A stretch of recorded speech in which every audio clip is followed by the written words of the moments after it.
Pada tahun 1955, Louis Barneveld yang masih berusia 10 tahun harus tinggal sendirian selepas kedua orang tuanya tewas karena kecelakaan mobil. Namun untungnya tidak lama kemudian, paman Louis yang bernama Jonathan segera mengiriminya surat. Dia juga memberikan tiket plus sejumlah uang agar Louis bisa pergi ke Michigan tempat tinggal si paman dan menetap di sana.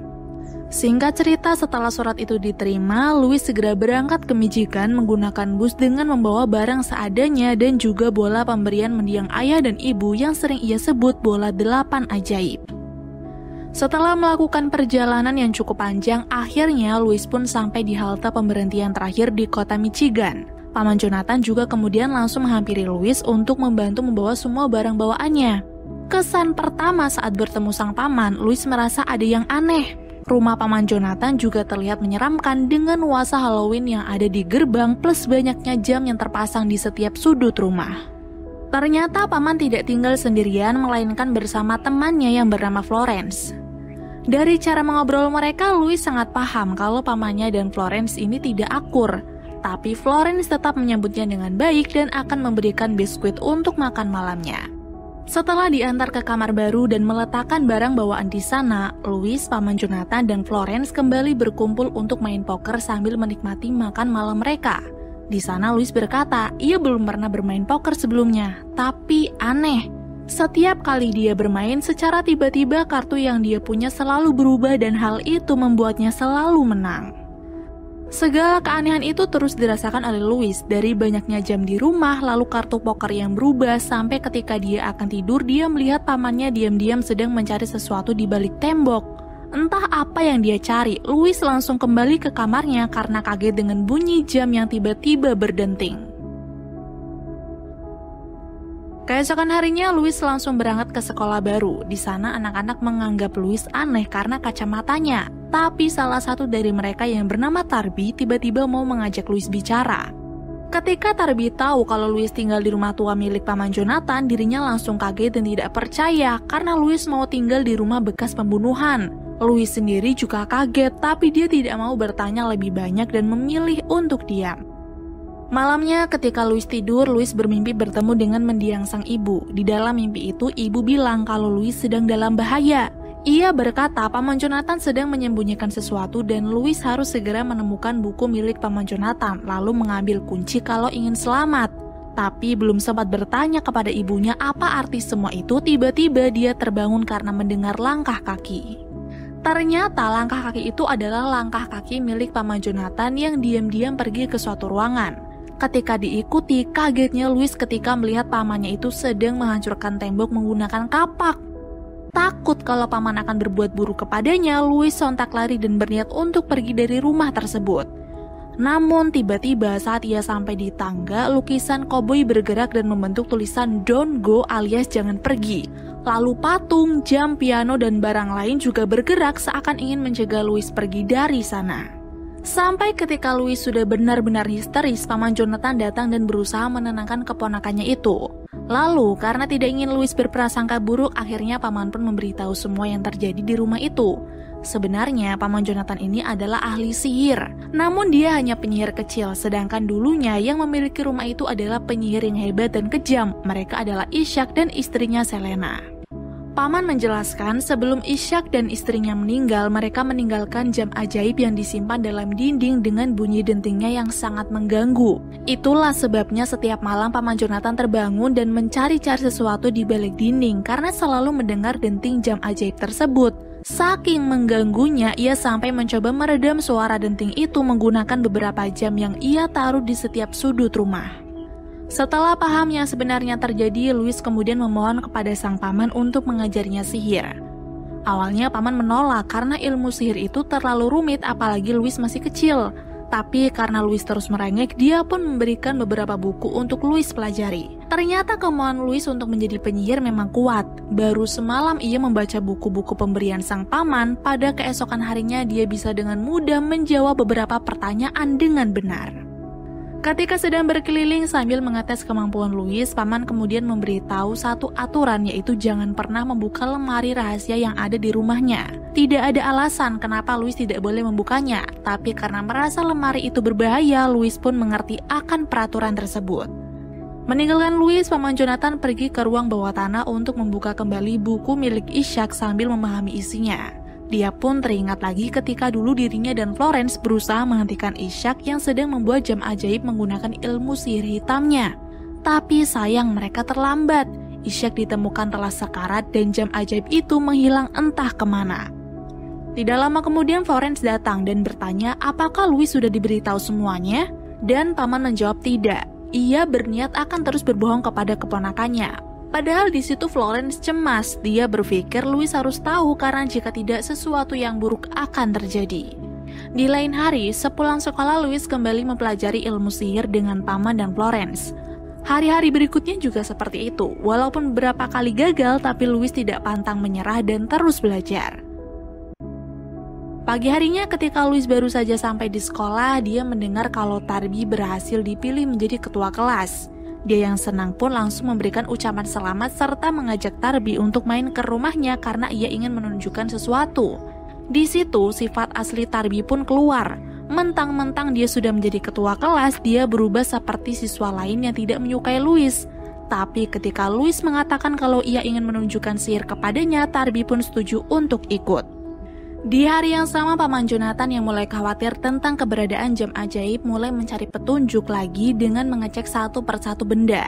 Namun ketika dia menemukan foto Ishak dan istrinya, Paman merasa ada hal yang janggal, yaitu foto patung yang tangannya nampak terangkat padahal aslinya tidak. Di situ Paman pun menyadari kalau tangan itulah kuncinya dan ternyata memang benar. Ketika tangannya diangkat secara tiba-tiba, pintu rahasia terbuka dan Paman pun langsung masuk ke sana. Di dalam sana akhirnya Paman menemukan ruang rahasia milik Ishak dan juga catatan yang berhubungan dengan jam ajaib. Tapi karena tidak tahu apa maksud dari catatan itu, Paman pun segera membawanya keluar untuk ditunjukkan kepada Florence. Di waktu yang sama, Louis mengajak Tarbi ke ruang belajarnya untuk menunjukkan keahlian sihir yang dia bisa. Tapi Tarbi yang kepoan ini tiba-tiba membuka lemari dan mengambil buku terlarang. Louis yang tidak mau ada masalah pun dengan cepat merebut buku itu lalu mengembalikannya ke tempat semula sebelum pamannya tahu. Untunglah ia bertindak cepat. Setelah Tarbi pergi, Paman datang menemui Florence untuk mengungkap catatan biru itu. Walaupun kesusahan karena banyak lambang-lambang Yunani kuno, tapi Paman dan Florence perlahan tahu apa artinya catatan tersebut. Singkatnya, ketika Louis akan tidur, ia kembali bermimpi bertemu sang ibu. Dalam mimpi itu, ibu tahu kalau Louis sedang merasa sangat kesepian sebab Paman Jonathan terlalu sibuk. Lalu, karena tidak ingin Louis terus-terusan murung, ia menyuruh Louis untuk menunjukkan sihir yang sebenarnya dari buku terlarang kepada temannya. Karena menurut ibu, itulah satu-satunya cara agar Louis bisa mempunyai teman dan tidak sendirian lagi. Keesokan harinya di sekolah, Louis berniat untuk mengajak Tarbi kembali. Awalnya dia sudah diperingatkan oleh siswi bernama Rosa untuk berhati-hati dengan Tarbi, karena Tarbi ini sebenarnya hanya baik pas ada pemilihan ketua kelas saja. Terus setelahnya Tarbi akan kembali ke sifat buruknya. Namun karena tidak percaya dengan ucapan Rosa, Louis langsung menghampiri Tarbi dan bilang kalau ia ingin menunjukkan sihir yang bisa membangkitkan orang mati. Tepat ketika malam tiba, Louis diam-diam mengambil buku terlarang dan bertemu dengan Tarbi di pemakaman. Di tempat menyeramkan itu sebenarnya Louis sudah memilih satu makam, tapi tiba-tiba buku terlarang memberinya petunjuk yang mengarahkannya ke satu makam lain. Di sana Louis kemudian melukai jari dan menempelkan darahnya pada buku itu lalu lanjut membaca mantra. Awalnya tidak terjadi apa-apa, Tarbi juga mengira Louis tengah membohonginya. Tapi ketika peti itu tiba-tiba terbuka, Tarbi pun lari ketakutan. Louis sendiri juga takut, dia lari sekuat tenaga lalu mengembalikan buku itu ke lemari dan segera tidur untuk melupakan semua kejadian itu. Namun ternyata pada keesokan harinya tiba-tiba saja sihir yang ia kuasai tidak bisa digunakan lagi. Hal aneh lain juga terjadi di mana patung-patung bersorak seakan menyambut tamu istimewa mereka. Paman yang curiga pun segera pergi ke pemakaman dan akhirnya mengetahui kalau satu makam yang ditakutinya telah terbuka. Yap, semalam tanpa sadar Louis telah membuka makam milik Ishak, penyihir yang sangat kejam. Karena keahlian sihir Paman Jonathan dan Florence tidak begitu kuat, mereka berdua memilih cara lain, yaitu memasang beberapa tapal kuda agar Ishak tidak bisa masuk ke rumah. Di waktu yang sama, Louis yang merasa bersalah berniat untuk mengaku. Tapi ketika dia sadar dirinya lah yang telah membuat penyihir Ishak bangkit, Louis kembali menutup mulutnya. Paman kemudian menyuruh Louis untuk tinggal sementara waktu dengan Florence demi keamanan. Di sana Florence menceritakan kedekatan antara Paman Jonathan dan juga Ishak yang ternyata sering tampil bersama dalam pertunjukan sulap. Sampai kemudian Ishak ikut berjuang dalam Perang Dunia II. Tapi ketika pulang Ishak berubah menjadi pribadi yang lain. Dia mudah marah dan keahlian sihirnya menjadi jauh lebih besar. Saat itu tidak ada yang tahu apa yang terjadi pada Ishak. Mereka hanya mengetahui kalau Ishak sempat tersesat di Black Forest yang dikenal punya sihir gelap. Paman dan Florence pun hanya bisa menduga-duga bahwa ketika Ishak berada di Black Forest, penyihir gelaplah yang memberinya kekuatan dan buku terlarang. Setelah beberapa lama, Ishak kemudian menikah dengan penyihir pendengki dan kejam bernama Selena. Tapi mereka tidak pernah menampakkan diri dan hanya berdiam diri di rumah. Sampai suatu malam, Ishak melakukan ritual sihir darah yang menjadikannya terbunuh. Ritual itu dilakukan untuk membuat kunci jam ajaib, kunci yang terbuat dari tulang manusia yang diduga berasal dari tulang jari Selena. Mendengar itu semua, esoknya di sekolah Louis berusaha memperingatkan Tarby untuk berhati-hati karena apa yang mereka lakukan kemarin membahayakan banyak orang. Tapi di situ Tarby tidak percaya dan justru memukul Louis sampai terjatuh.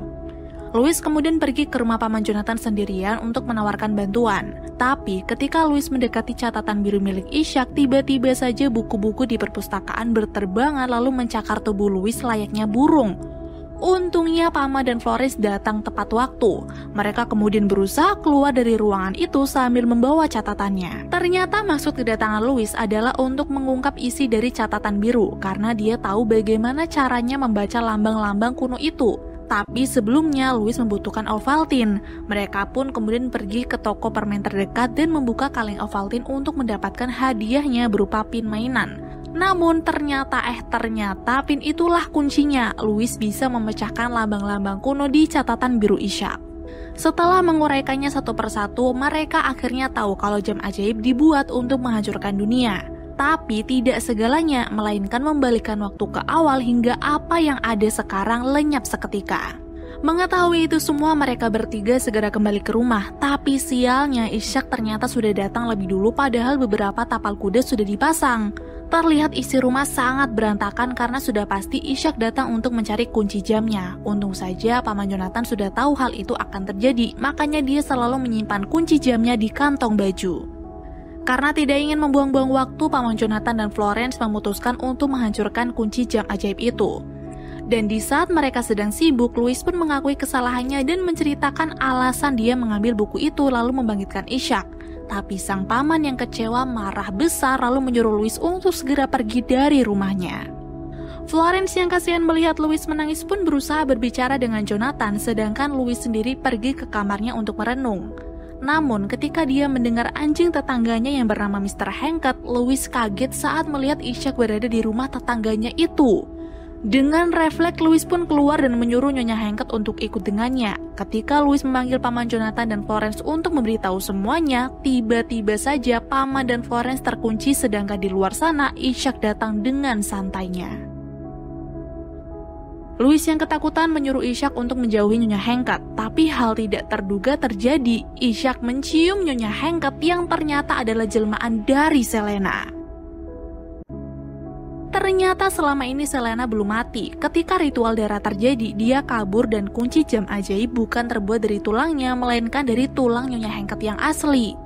Hal mencengangkan lain adalah Selena ini bisa berubah-ubah wujud, termasuk menjadi ibu Louis.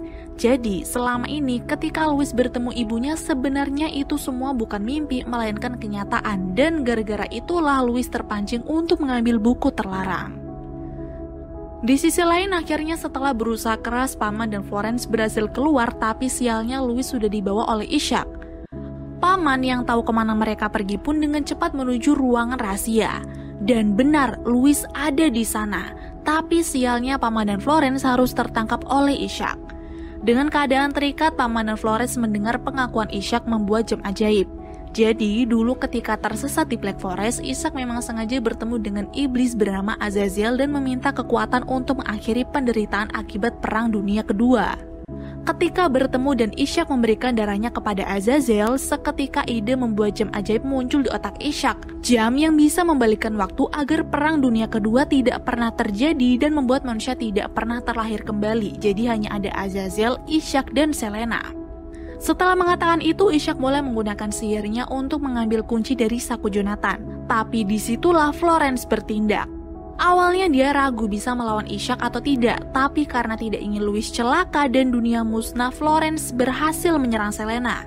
Namun sayangnya kunci itu berhasil dibawa kabur oleh Ishak dan mereka terusir dari rumah oleh patung-patung yang ada. Mereka bertiga lalu singgah di rumah Florence untuk memikirkan cara menemukan Ishak dan kunci ajaib itu. Awalnya paman menyerah karena tempat mereka bersembunyi pasti sulit untuk ditemukan. Tapi Louis yang pantang menyerah menggunakan bola ajaibnya untuk mencari keuntungan.